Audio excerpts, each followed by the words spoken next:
9 to 3 at Gessler Propane, 702 Youngstown Poland Road, Struthers, or call 330-755-9119. Gessler Propane, they got gas. Get ready.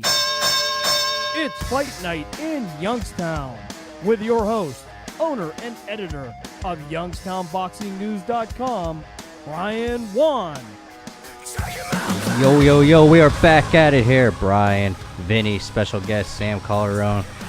We are back at it for another special edition of Fight Night in Youngstown. Sammy, man, congratulations, man, picking up the win this past weekend, working the corner with Dalton Rosta in his MMA pro debut there at the Bellator, and he made light work of that guy. Yeah, he did. He did real light work. He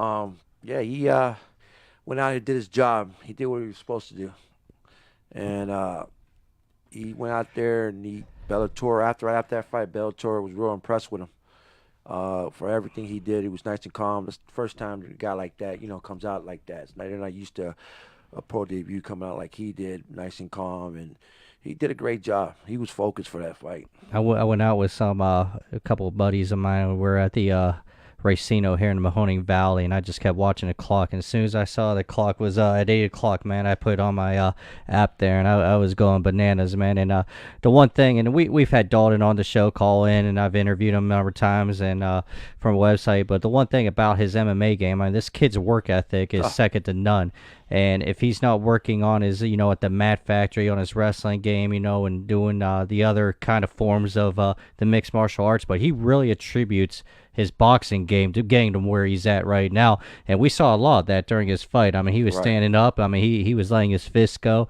And I told people, as I'm sitting there watching the fight, people are like, who you watching? I'm like, this is a Newcastle kid, man. I mean, a youngster. I said, this kid is, he's fighting Bellator right now, but I said, this is a future UFC champion. Yeah. Down the road. I said, this kid right here, man, he's got it. I mean, and I said, this is the future of MMA right here. I mean, within a 30-mile radius of your backyard, so you better know who this is. And so I was just, I was happy for you. I was happy for Dalton, and he's going to go big places with MMA. And the one thing about him, though, is he's so diverse with his ability. I don't know much about MMA, but as I said, man, he can beat you with the stand-up game, and I know he can wrestle. He can wrestle. Yeah.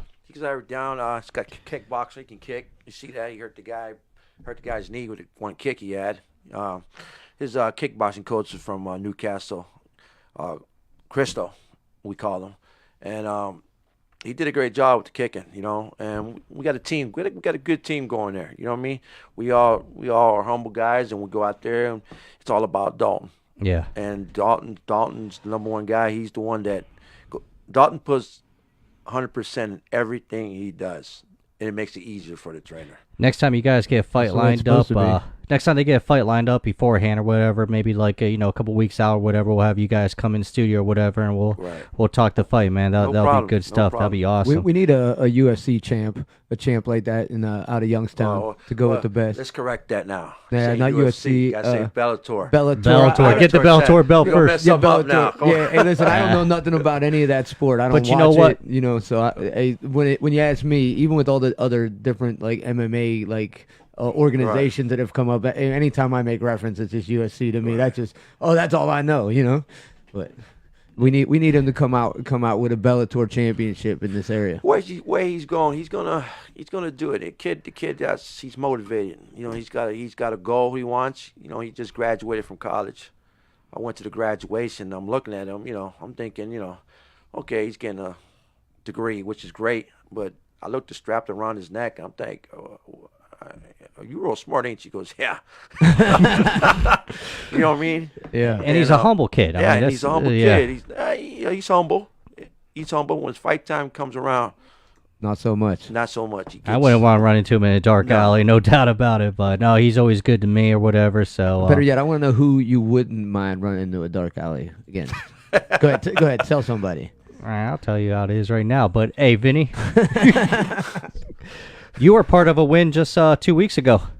Alejandro Popo Salinas, and we had Jack Lowe on the studio last show 2 weeks ago and kind of previewed the fight a little bit. But hey, Popo showed he can box a little bit. Yes, Popo came out. First off, while we were gone in New Jersey, he had a good week of training.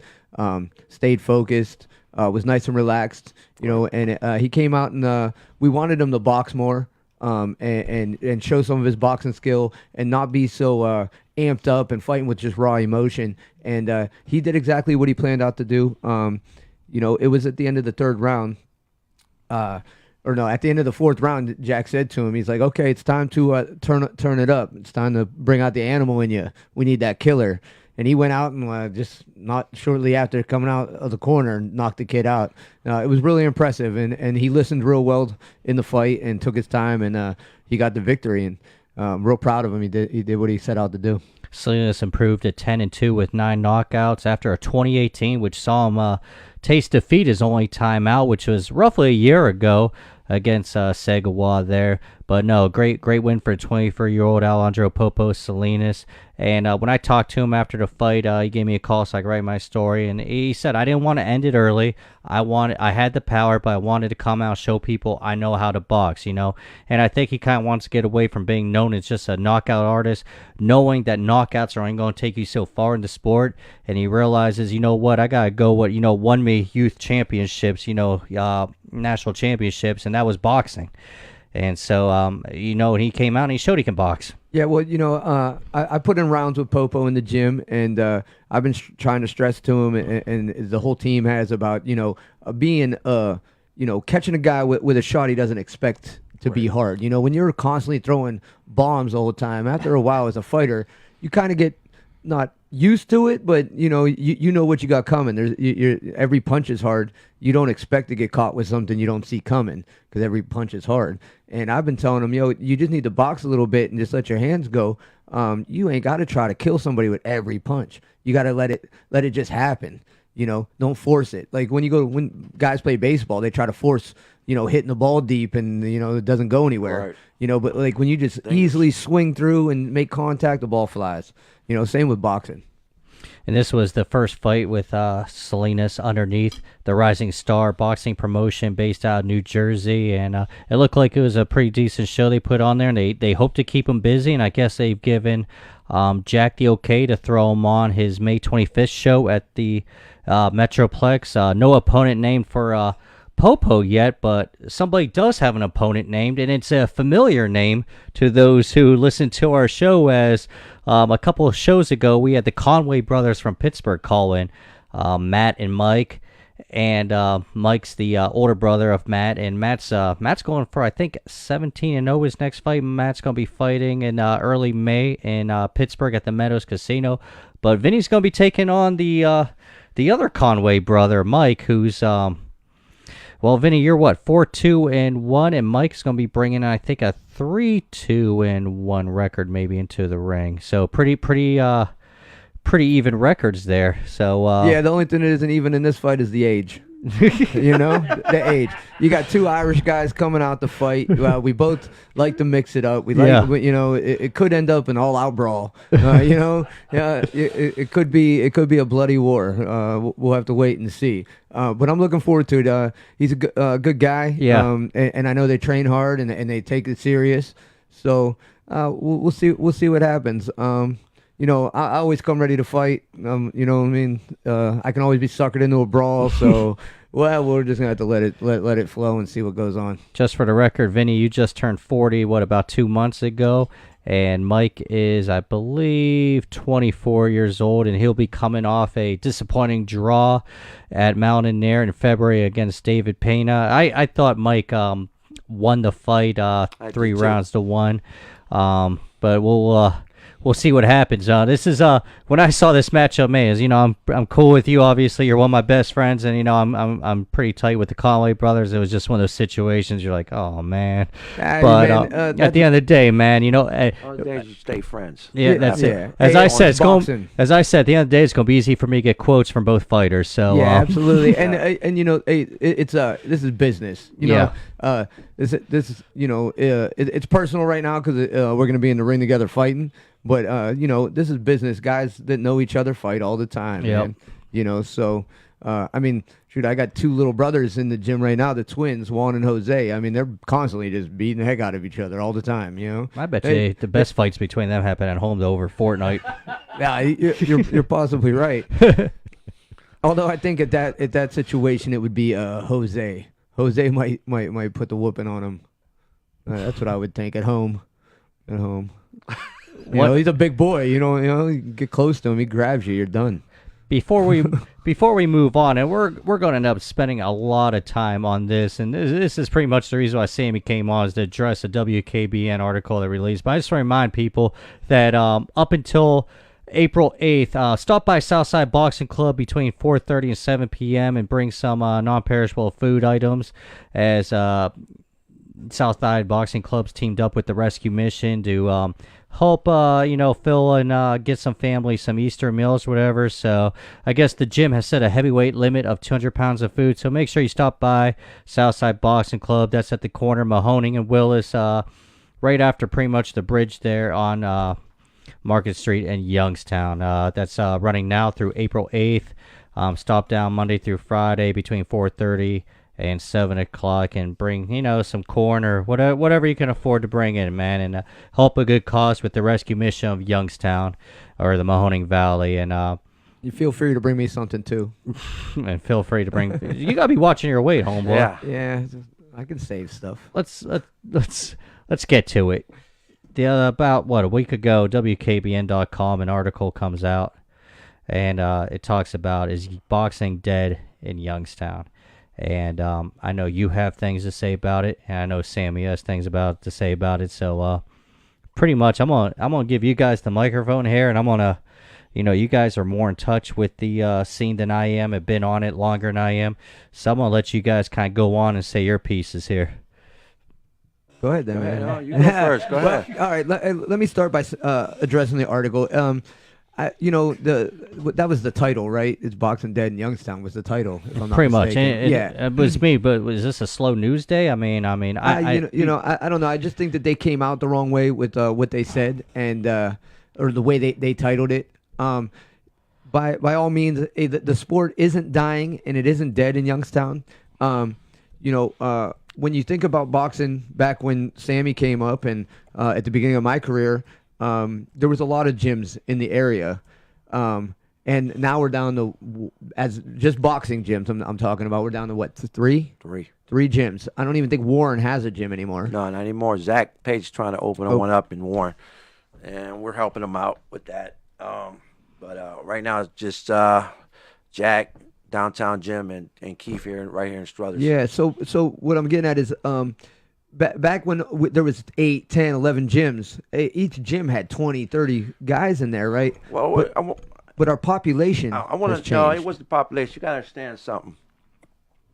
When Jack opened up, the gyms were closing down because of trainers aging. We never got these other trainers. It wasn't the point that the gyms just closed, the fighters weren't there. It's just that a lot of the trainers were retiring. A lot of trainers were older. You know what I'm saying? And Jack opened up on Sullivan Boulevard, I think. Yeah. Remember that? That was the first gym. I wasn't at that gym, but I remember. Sullivan Boulevard, then he went to Erie. But you got to understand something. A lot of that transition from there, it started going down because Jack kept it alive because he kept his gym open. And the other on the gym was the downtown gym, Larry Filer's. But we were a private gym. So there was only one gym to go to. You know what I'm saying? Then we had the Buckeye Elks. Buckeye Elks. A lot of people, for some reason, didn't want to go there. I have no understand why.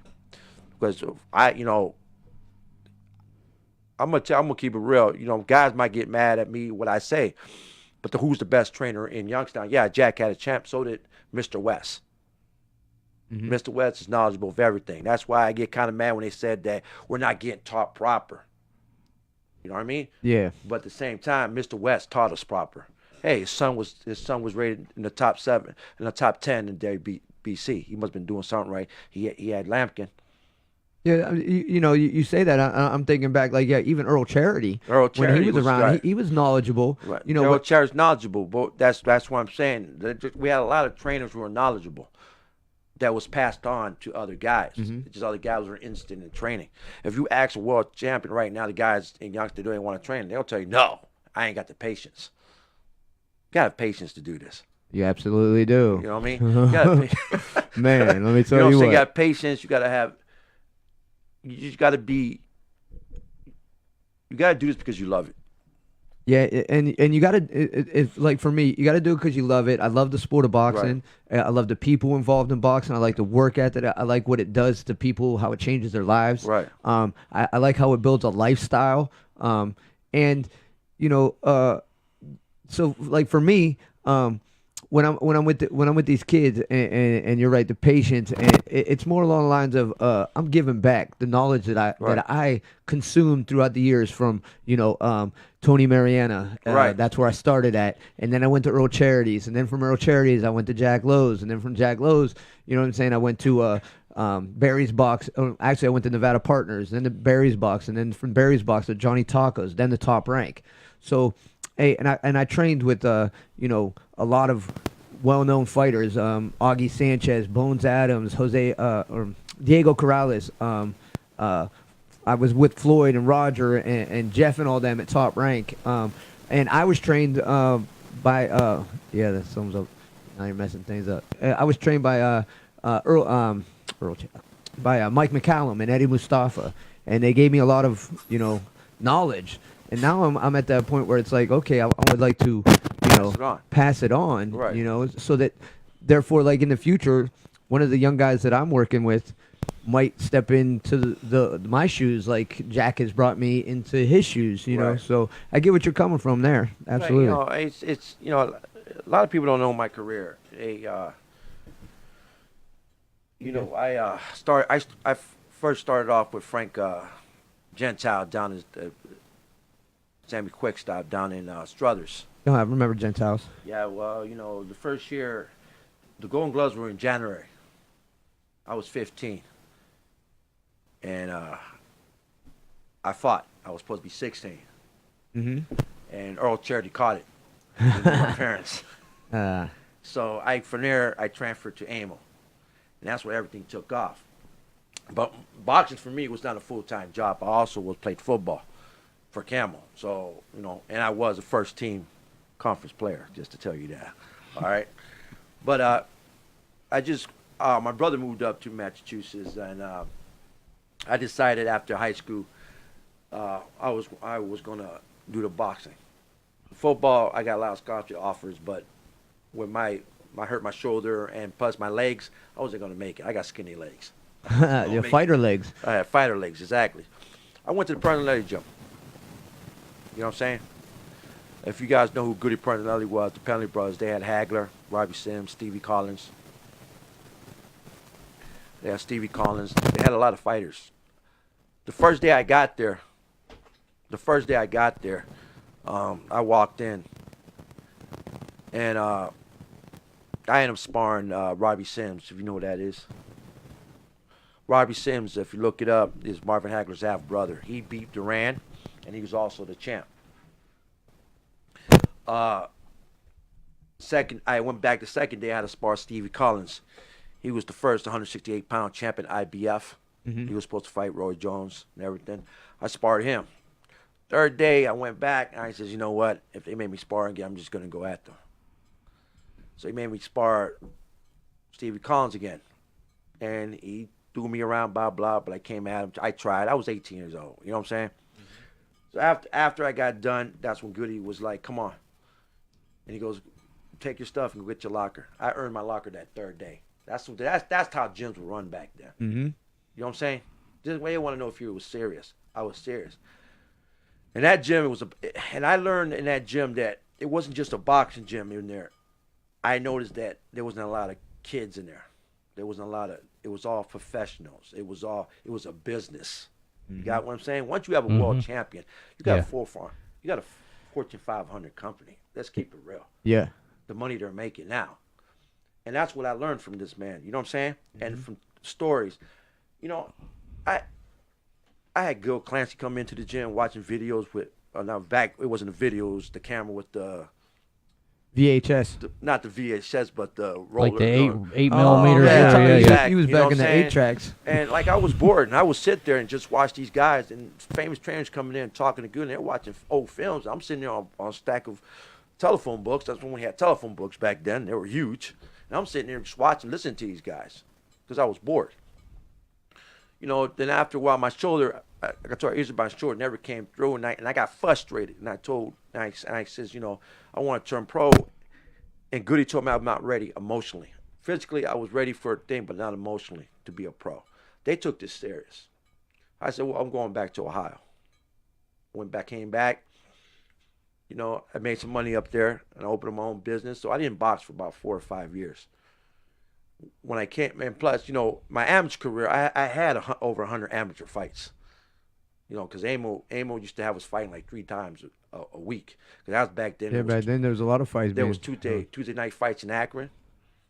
In fact, there was some fights on Thursday night in Pittsburgh, in Cleveland, and Friday night they have fights, and Saturday night they have fights. I just laugh at these guys, these amateur guys now who are like, "Well, you fight too much." Back then, Amos had us fighting almost 3 times a week.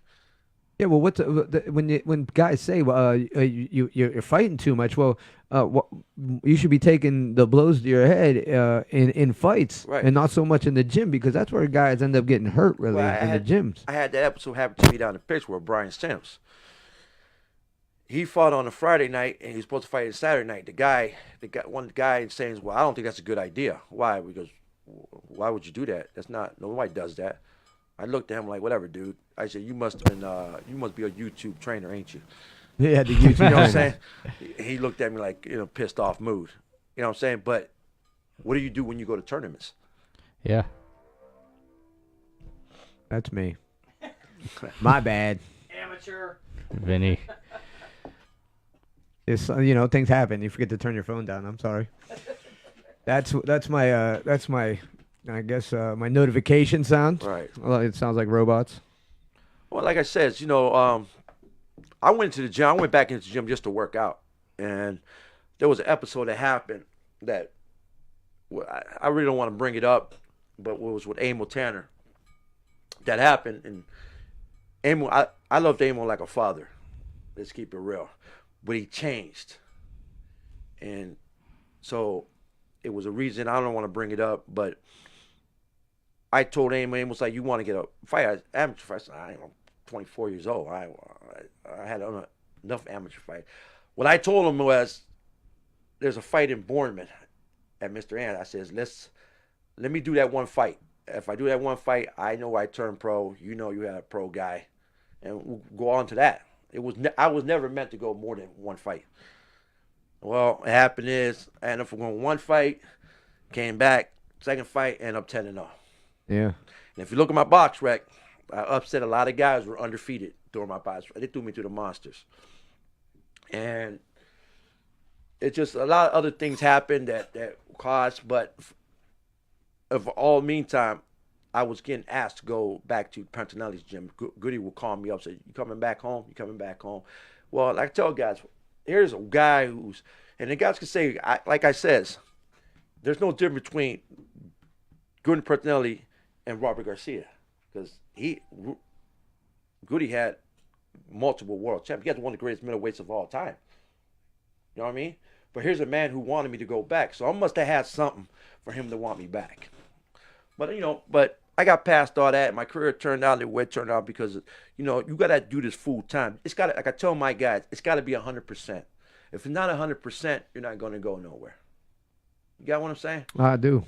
Yep. It's got to be 100%. You got to think, if you have kids and you got a wife, hey, you got to organize your life. This is not a joke. And so, furthermore from that, you know, I would sit down and watch the boxing that's going on around here, and things just start going downhill. You know, I'm sorry to tell you that. You know what I mean? And I started seeing things I didn't like. That's why I started training guys. But after a while, I'm the kind of guy that thinks things out, and I says, you know what? I'm not training these guys right. I'm not. I'm not teaching them. So I went and I talked to Emil, and that's when Goody Pernley was alive. I went up to Massachusetts. My brother was there, and I went to talk to Goody, and I asked him, and I asked these guys about training, how to teach these guys, not just tell them, how to teach them. And that's where we use patience. Yep, patience. One thing at a time. You know what I'm saying? You know what not to give them. You know what you know what to give them and not what to give them because it's not time. There's some things that some trainers give these guys things. So too soon. Too soon. Yeah, you're You know what absolutely I'm right. I say the same thing to the kids and the people that I work with. That first of all, boxing you don't play with it because you can get seriously hurt. Sure. You got to give it 100%. And I tell these guys that all the time. And as far as like teaching, you know what I'm saying? You're absolutely right. You can't just tell somebody to do something and not give them any like reasoning behind it. And there's these guys that come out and some of them are guys that want to be trainers and they don't ever get kids or whatever, but they claim to be the best trainers in the world, know this and that. But yet you're taking a kid who's on his 3rd day in the gym and you're trying to tell him to do things that it takes guys 5 years to get accomplished. You know what I mean? Consistent guys. And you're telling young kids to do something like that. As a coach, you have to feel out and learn your fighter's capacity for learning. I got one kid I could put them both in the ring and teach them the same thing. One's gonna get it, the other one ain't, and one's gonna struggle. But you gotta have patience with that one. I gotta be patient and you gotta realize that his learning ability or his potential. He will get there with consistency and practice, where the other kid might just pick it up and go. There you go. So now you realize you have two guys, and you have to balance your training in between the two. So you're absolutely right when it comes to teaching boxing and not just telling somebody to do something. And that's why we need to get trained. Listen, everybody's like this town. I don't understand. There's a lot of kids around here. I don't understand it. Is that we've been too much focused, and I'm gonna say, there's the high school tournament. Prime example. I love the high school. I worked the high school tournament. I think it was great. There's a lot of guys who turned pro. They came out of the high school tournament. The high school tournament was only 45 seconds a round, 3 rounds. Yeah. The championship, it was a minute. I seen guys in there who were trying to train these guys, going in with a spit bucket and a trainer's thing that was much better than any pro I ever saw. They had an inswell. One guy had an inswell. I said, "What are you going to do with that inswell when he got a headgear on?" Right? You know what I'm saying? Yeah. It's just how pathetic it was. And I laughed, and I told Pat's like, "What's wrong?" I said, "I'm laughing, dude." I said, your dudes are winning over here at championship. By the time these guys get out of this place, they got a publicist, they got a manager, they got a cut man, and they're saying, "Listen, I'm going to take you. You're going to be the next Mancini." And it's not putting down Mancini, but they thinking, now you'll be the next Pavlik. Mm-hmm. I'm thinking, are you nuts? You never even fought amateur. You never fought no tournaments. These guys don't understand the process that you got to go through. We'll be right back after this break from the Kessler Propane Studio here in Struthers, Ohio.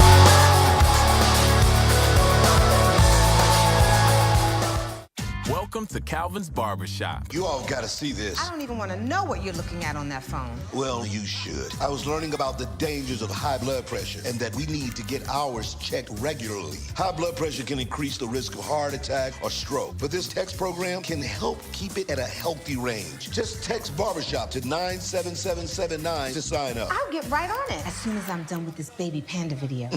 Text Barbershop to 97779. A message from the American Heart Association and the Ad Council. It's important to plan ahead for emergencies, like the storm. When it kicked in, we had a plan. Separated. We were able to get in touch with each other in no time. Idea how to find each other. The whole experience was fine. the most frightening 10 hours of my life. If there's one piece of advice I'd offer other moms out there, it's to stay calm and keep to the plan. Message. Some parents plan ahead, some don't. Make sure you know where to find your family in an emergency. Start your plan at ready.gov. Brought to you by FEMA and the Ad Council.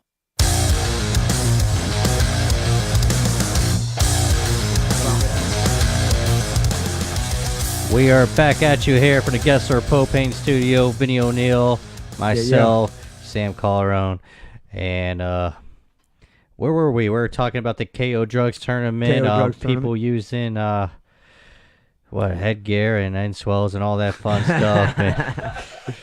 publicists and Yeah, no, it's Sammy was saying that before guys would leave there, that they, you know, in essence, they were becoming superstars overnight. Is what they were being fed. And I was just telling the two of you that hey, that's kind of how I got my start, was through the KO Drugs high school boxing tournament.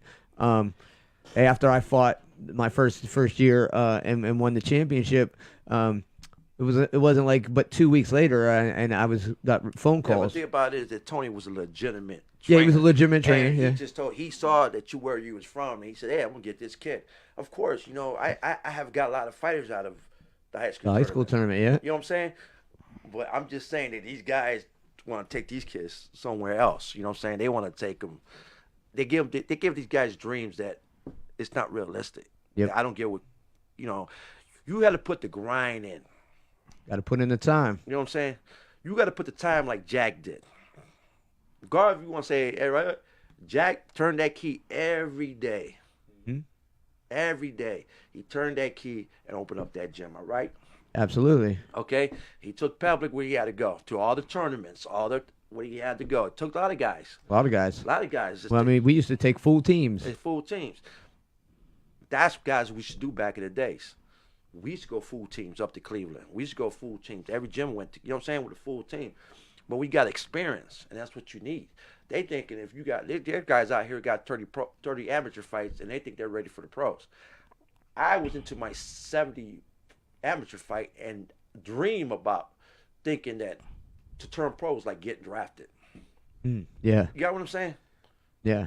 I do, because I say it all the time. I don't know if I ever even said it on here, but I feel like there should be some type of requirement before you can turn pro. Right. Like guys, like on our last show that Kenjemi fought, that guy came in there and took two jabs and fell down. Shoeless. Shoeless.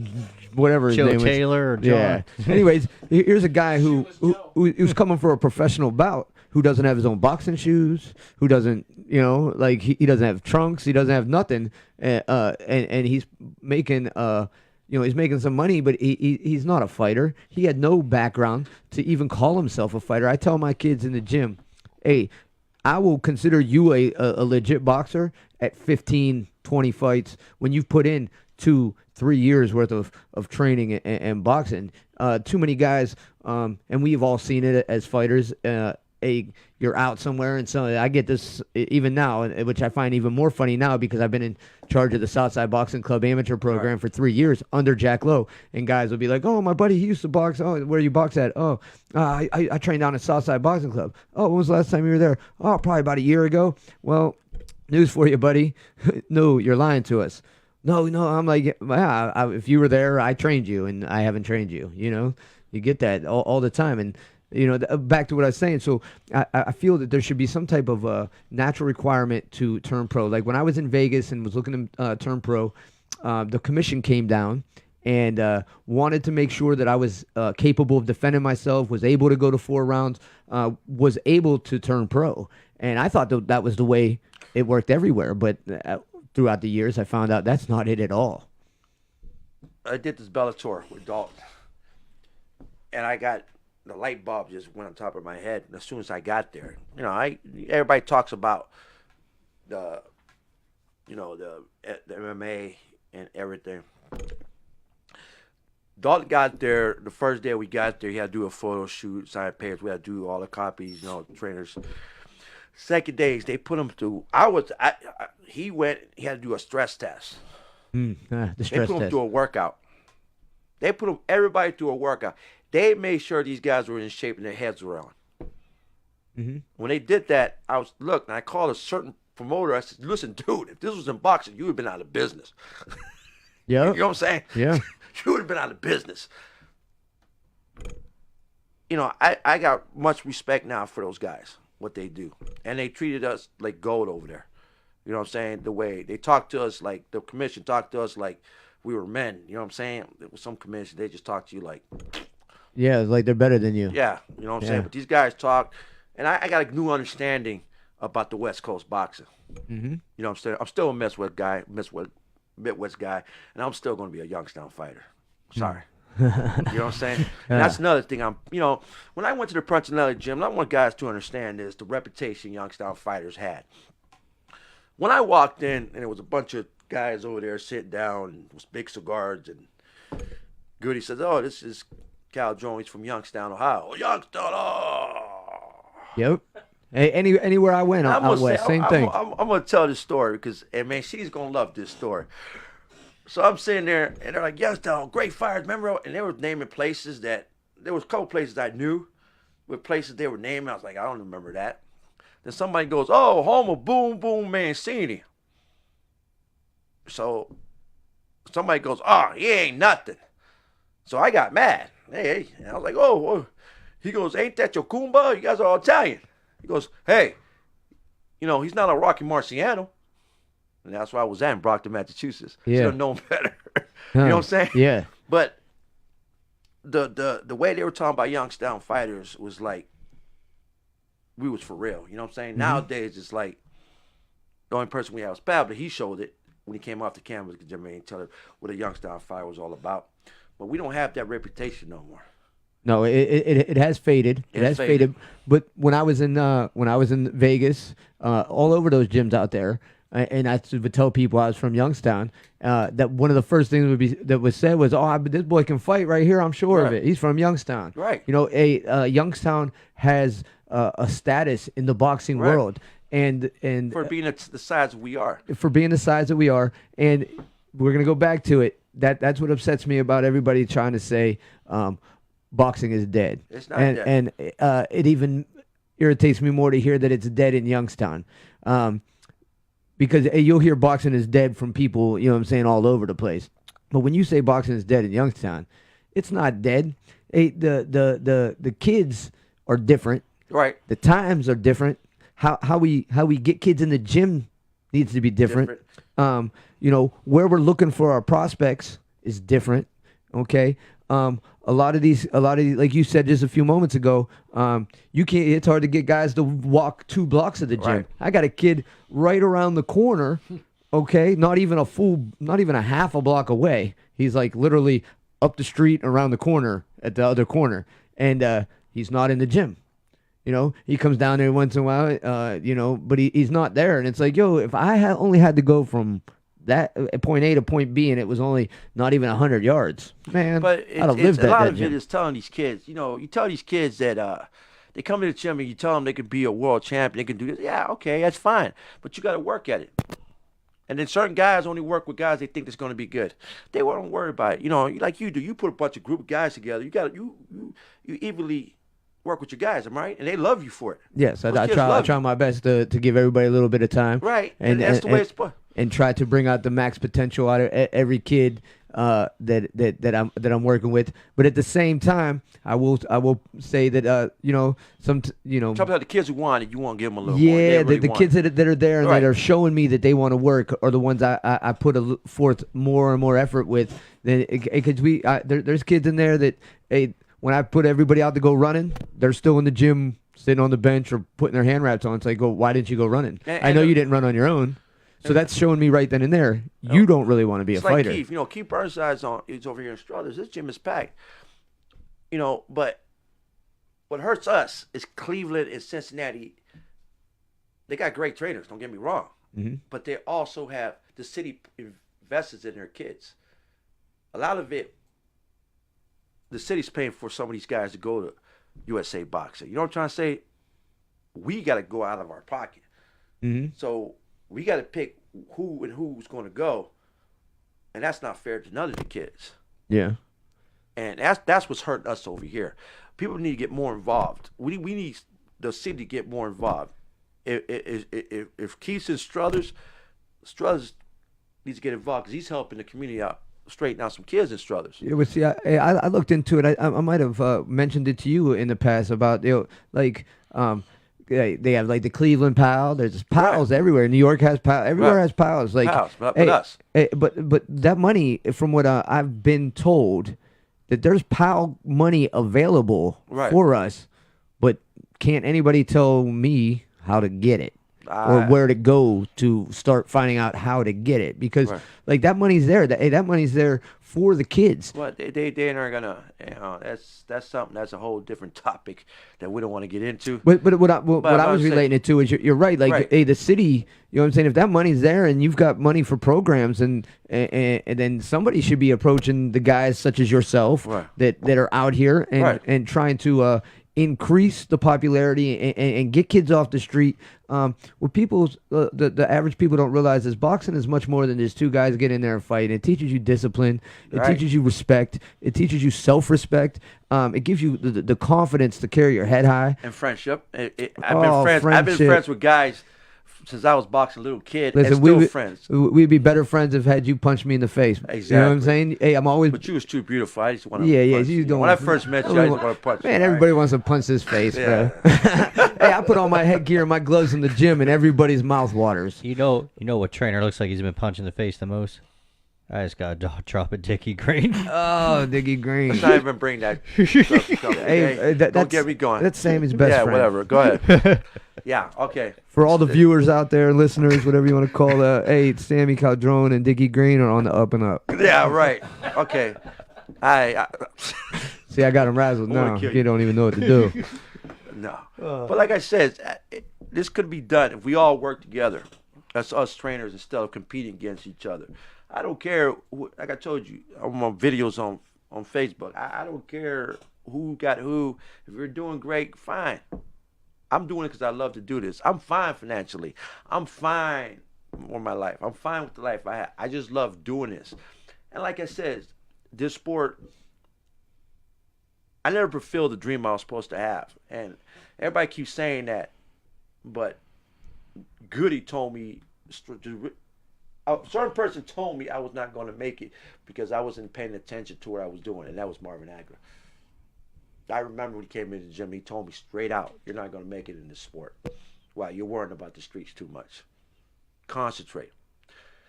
Another conversation we had, we have the guys in the gym, was Robbie Sims and Marvin Hagler. They always tell me Robbie Sims was better than Hagler. They're brothers. No, you're lying. No, talented-wise, he's better. But but Marvin wanted it more. Mm-hmm. That makes a lot of difference. Right. That just makes a difference. You know what I'm saying? He wanted it more, and that's what makes champions. You gotta want it. Like Dalton right now. Dalton wants it. I have to slow him down. I have to slow him. He sneaks off. He sneaks off sometimes, and he outworks. He's just constant working. Yeah, he's starting to get it now. overtraining. He's got to overtrain. He's starting to get it now. That kid.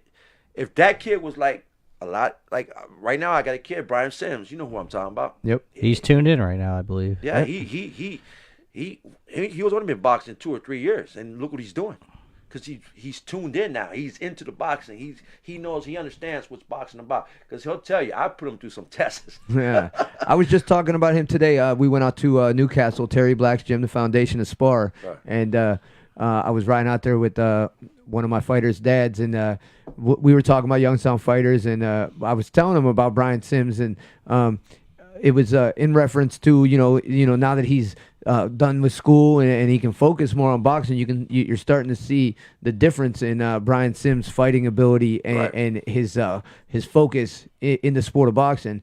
And I was telling him that I see him probably next year, making that leap. You know what I mean? Into the pros, especially after seeing him spar at our gym when you guys came down with Tom Yankello and them right. for sparring and stuff. And I actually got to see him work a little bit and was really impressed. Well, and he kept humble, and that's why I tell him, guys are humble, dude. He thought they were gonna. No, Morgan Finch, Keontae, they worked with him, and that was it. After what we were laughing after we were sparring, it's about the work. It ain't about who's better than who. You know what I'm saying? I'm not saying that things better, but I'm saying we just got to work. And I said, if you work with the best, Brian, that's where you get that's what you benefit the most right. from. And I try to tell these kids all the time that he's better than you now, but if you're scared to get in with there and work, you're never gonna get better if you're just constantly beating up the kids that aren't that good. I seen you work with your kids, Vinny, and I congratulate you because those kids really love you. You know what I'm saying? I see that at the fight shows how much they love you, and they surely love your wife, Jen. Yep. If I could call her that. Yeah. It's my wife without the ring. Without the license, yeah. But who needs a license? That's the way it's supposed to be with a trainer and his fighters. Mm-hmm. Even I got fighters right now who aren't even boxing, who still keep in contact with me, who still worry about me, who I worry about. You know what I'm saying? Yes. And that's what should be all about. What a trainer is supposed to be. So Tommy Cordell says that the Palace said boxing was too violent. They told him 10 years ago they put it into baseball, basketball, flag football. 10 years ago there was flag football. Soccer program. Hey, let me explain something. I could say a lot right now, but I'm gonna keep a lot of stuff to myself, Tommy. You know, with the football, I played football at Campbell, and I did very well. I got a couple scholarship offers. After a while, I left. There was a couple kids from Campbell that were on the football team, and the coach told them, "I don't want you boxing. You're gonna get hurt." They came back and told me. I said, "Oh, for real?" I said, okay. So I went straight to the Camel and I walked into the locker room. I walked straight to the coach. I said, what did you tell him? He goes, well, I told him the box is going to get hurt. Hey, see that picture on the wall? That's me. I played football and I boxed at the same time. I didn't get hurt in boxing. I hurt my shoulder in football. No, football's way more violent. Boxing, I'm sorry to tell you, the reason I was good in football is because of boxing. Oh, absolutely. Is that what I'm saying? We used to have, just to put it out there, Maurice Claret used to come down in the off season and work out at Southside at Erie Street. You know what I mean? We like to have the kids in the gym from other sports because for one, they know how to work hard, and two is nothing's gonna keep you on your toes and work on your speed, your quickness, your agility. If you're a defensive back, your hand speed. All them things. All are involved in boxing and football. Same with baseball. A lot of I tell kids all the time, one of the main things I ask when they first come in is what other sports do they play? Because if they tell me they play another sport, now I know how to relate to them in teaching what it is I'm trying to accomplish, like throwing the straight right hand. If you really think about it, if you're a right-handed batter and you got your right hand behind you and you're getting ready to swing, you're throwing a straight right hand. I had a kid. By twisting the hips, turning, sitting back with your knees, like bending your knees, all that. You're throwing a straight right hand. I had a kid, Mikey Fastline from Camel. If you don't remember, he started boxing. He played baseball, and he used to come out the box every time they pitched the ball. Mm-hmm. Well, he was box. All of a sudden, guess what? He stopped getting out of the box. Huh? He started hitting the ball, and get confident. If you get confident, get punched in the face. Yeah, you can do anything. You can do anything. And you know what I'm saying? Another thing that I preach all the time is to the parents is I feel like every kid should box and get in the ring at least one time. Right. You know what I'm saying? What these kids, I tell the parents, hey, when your son, daughter, whatever, then they get in that ring the first time. When they get out of that ring at a show, they're going to be a different person. Right. They're a different person. The boxing will change you that moment you step in the ring and you perform. Because guess what? If you're a young kid, you're 7, 8, 9, 10, 11, it's even more intense for kids that are older, 14, 15, 16. When they get in there for that first time, to get up in front of a crowd, you can't rely on anybody but yourself. You know what I'm saying? It takes a lot of confidence. It takes a lot of courage to get up there and face somebody who's there to swing and try to knock you out. I mean, in general, I don't care who you are. When you get into the ring, the whole idea behind it is to knock somebody out. Well, I don't know about that because I've never been knocked out. That's why I've never been knocked out either. But I'm saying, like, you know it also. I know I've never been knocked out, so please tell me. Yeah, the guy across from me is here to knock me out. You know what I mean? And vice versa. It's like that's all there is to it. Now, say I've never been knocked out either. But in essence, the whole idea behind it is to try to knock the other guy out. Sometimes you're successful, and sometimes you're not. Another part, when you play high school football, you play high school baseball, you play high school basketball. The coaches there are you got to go to an interview to get hired. Uh-huh. So if you got a kid who's boxing, make sure the trainer is not some goofball. Dickie Green. Why you want to try to start something? But hey, Brian's gonna end up getting beat up by Dickie Green. Yeah, okay, you see it happening? Well, I'm just telling you, just make sure I got your back. That training coach knows what he's doing, because you can get a kid hurt. Yeah. I'm sorry, in any sport. You know what I'm saying? Make sure get a kid hurt. I don't like kids getting hurt. When somebody with a kid, you know, the guy Dalton said I got really emotional when the other guy he was fighting last week said, "I'm gonna commit murder tonight." I looked at Dalton. What did he say? Because I'm the type of guy before you go in the ring, I always say, respect the guy, but kick his, you know what? Yeah, yeah. You know Kick his ass, Seabass. Yeah. You know what I'm saying? I would say that. What this guy says, I don't like that.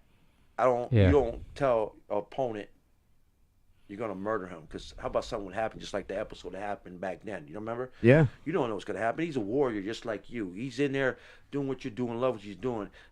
This ain't a fight, you know, it's not real life. This isn't a fight to the death. Fight to the death. You know what I'm saying? Yeah. That's this isn't Roman Gladiator stuff. Never. That's That's why some Mike I Tyson respect, type stuff. I respect guys who anybody. I don't want nobody getting hurt. Mm-hmm. You know what I mean? No. It doesn't help the sport for one, and two is nobody is out. You shouldn't be out to try to hurt somebody in that fashion. You know, right? Bad things happen. It happens. It's part of the sport. Don't go before the fight. I'm gonna murder you. Yeah, that's just not right. Well, come on, man. I mean, ain't that serious, all the way down. We brought up earlier.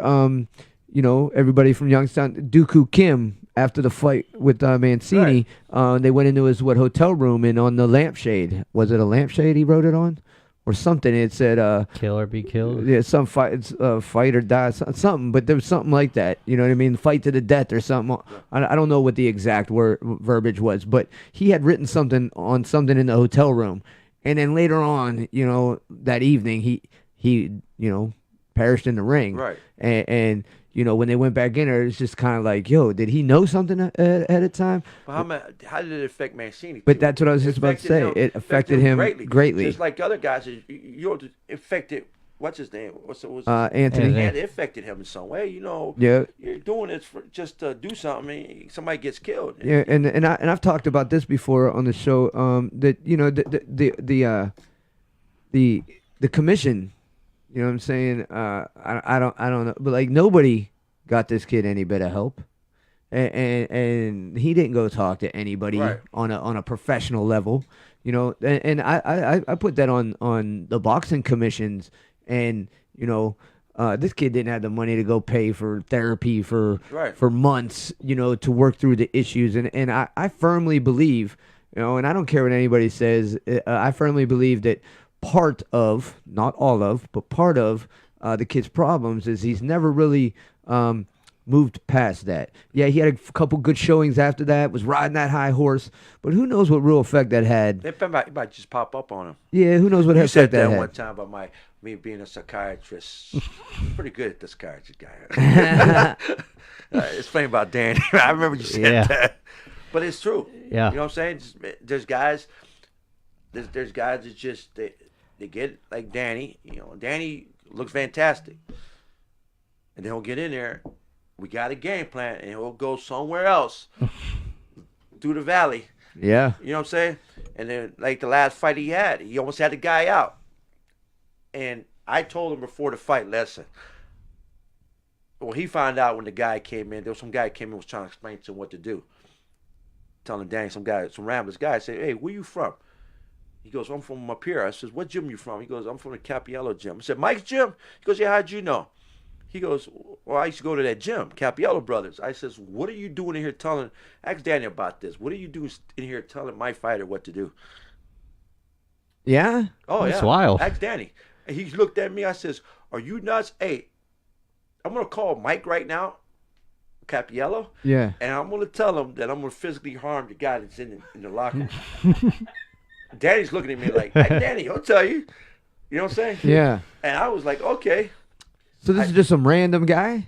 It was a guy that was part of the show, but you're from there, but you're in there telling him how to beat this guy. He gets tired. So you got to lay back and wait till he gets tired. Oh, yeah, planting thoughts. Planting thoughts. And that's my plan. And Danny's looking at me like, it's like, get out of here. Yeah, I would have been the same way. Get away from my fighter. You know, I told Danny, we got to take this for a knockout. Just follow my lead. Because you're not going to win a decision. Nope. I went there and I just, like I said, I kind of took over the show. And I kind of randomly went off. You know what I'm saying? I do that once in a while when I fight.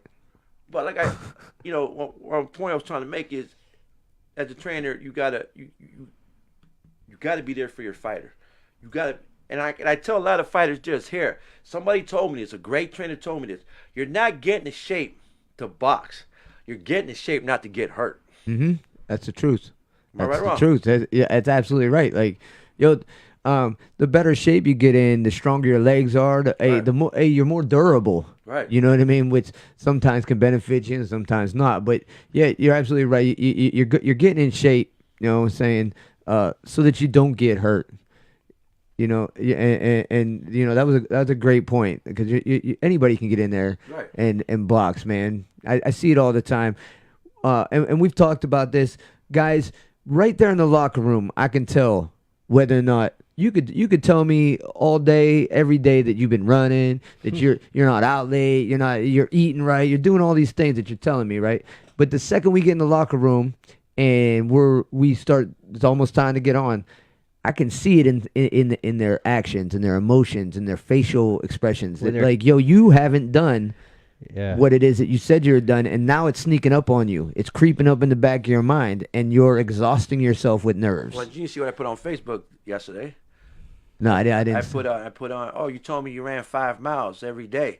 Well, we just did 2 rounds of pads, and you're exhausted. Yeah. What? You know what I'm saying? I saw that. Well, that's every gym across the nation, I'm sure.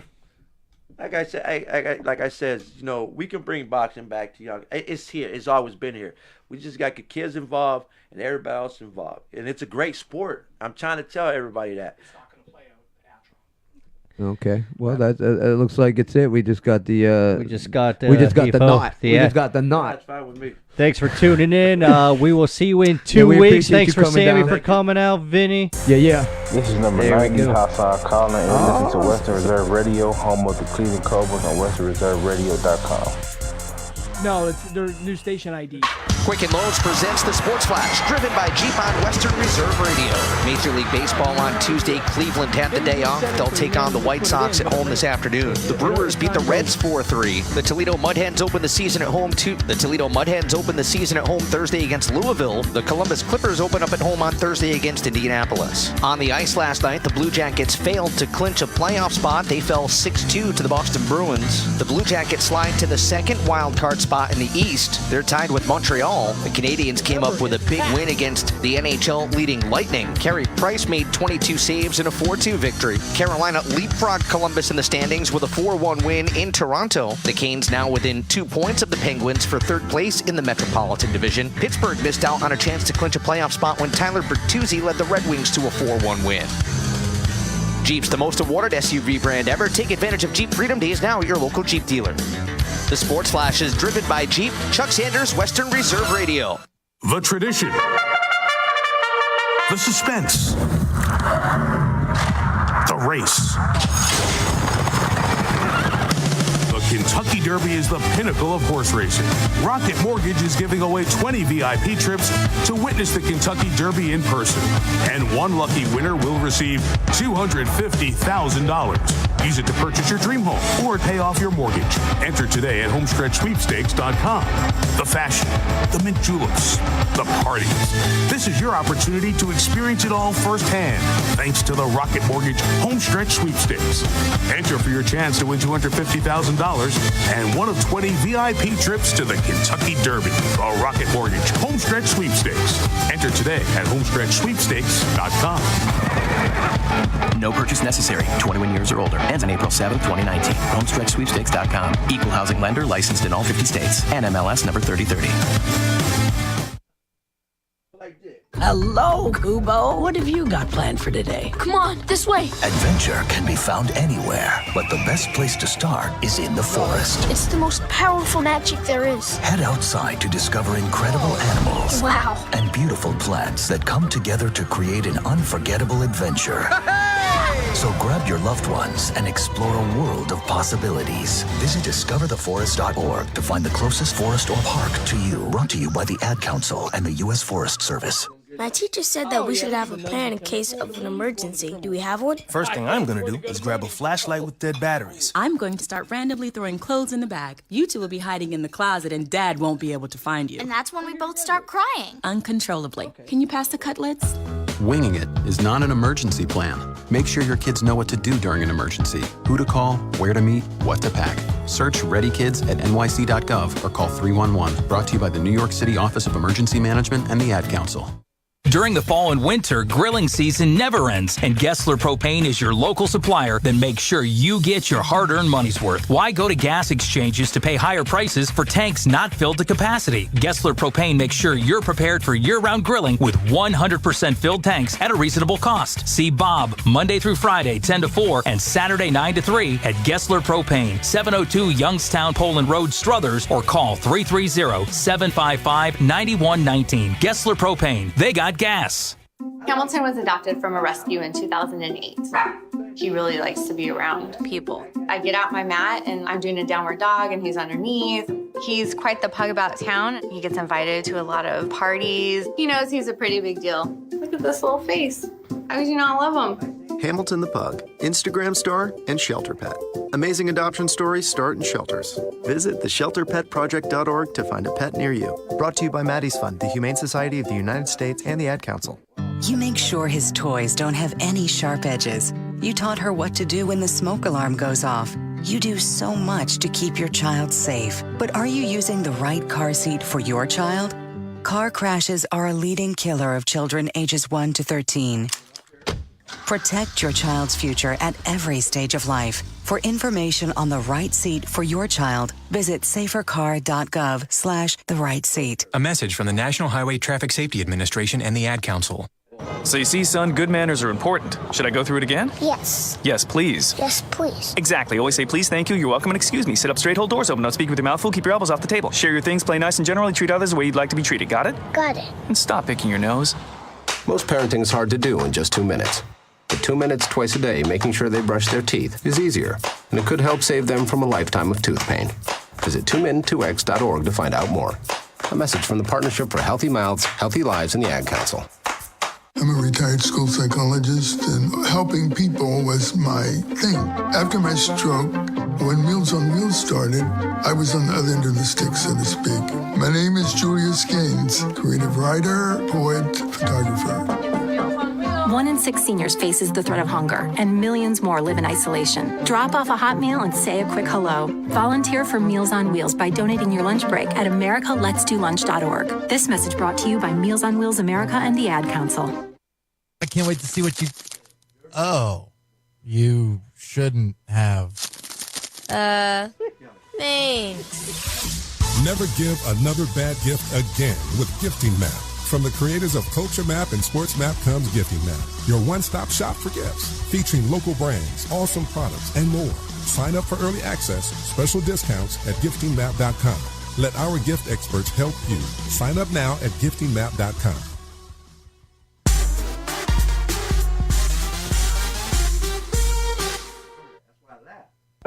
This is the Talk of Fame Network on SB Nation Radio. And online at SBNationLive.com. From the O'Reilly Auto Parts Studios, here's Clark Judge, Rick Goslin, and Ron Borges. Welcome back to hour number 2 of the Talk of Fame Network. In the next hour, we're going to hear from former officiating chief Dean Blandino, get Ron's latest take on a Hall of Fame nominee, and I think we're going to dissect Rick's list for his Auburn University All-NFL team. That's not All-NBA team. That'd be All-NFL team. But first, a couple of items we'd like to pass along. One is that Hall of Fame receiver Michael Irvin got good news after a recent cancer scare with a biopsy for throat cancer coming back, as he said, 100% clean, and that's great to hear. Congratulations, Michael, and continued good luck with your health. The second is a piece of news regarding Rick's favorite NFL exercise, which, of course, is the annual NFL Draft. I see the 49ers are marketing their draft day experience by selling 2 seats, 2 in their war room for $22,000, with the proceeds going to a club charity. Now, Gooseman, that leads me to this question. What would you pay to be in the Cowboys war room? What would I pay, or what would they pay me? No. Well, I said, what would you pay? I was in their draft room for years with a copy of my top 100 draft board, and it never cost me a penny. Well, I think something our listeners do not know is that Ron actually was in the New England Patriots draft room years ago, only he didn't pay $22,000, and you know what? They didn't know it either. You want to tell the story, Ron? Sure. It was when they were between stadiums, and they were still in the process of building the new one and tearing down the old one, and most of the old one was torn down, but they had to run the draft out of the old building because they still weren't set up. So, as you can imagine, there are phone lines dangling everywhere, and lights hanging out of the ceiling and all that. So I sit down, and I pick up my phone, because we all had phones in those days, no cell phones. I pick up the phone to make a call, and I hear a familiar voice. And I say to myself, that sounds like Bill Belichick talking to another team. And sure enough, it was. So somehow they had crossed the phone line, so every time they made a call, Ronnie was on the call. I'm writing stories about trades they were talking about. Belichick's going crazy. How can his a-hole know all this stuff? Thank you very much. First time and the last time, Ron, you got your draft board right. Yeah, then it was over. Yeah, then when it was over, I wrote the whole thing. They were livid. There you go. Well, speaking of the draft, a quick shout-out, by the way, to Nashville Mayor David Briley for stopping a plan that would have had the city of Nashville cut down 21 cherry trees to make room for the outdoor stage of the NFL.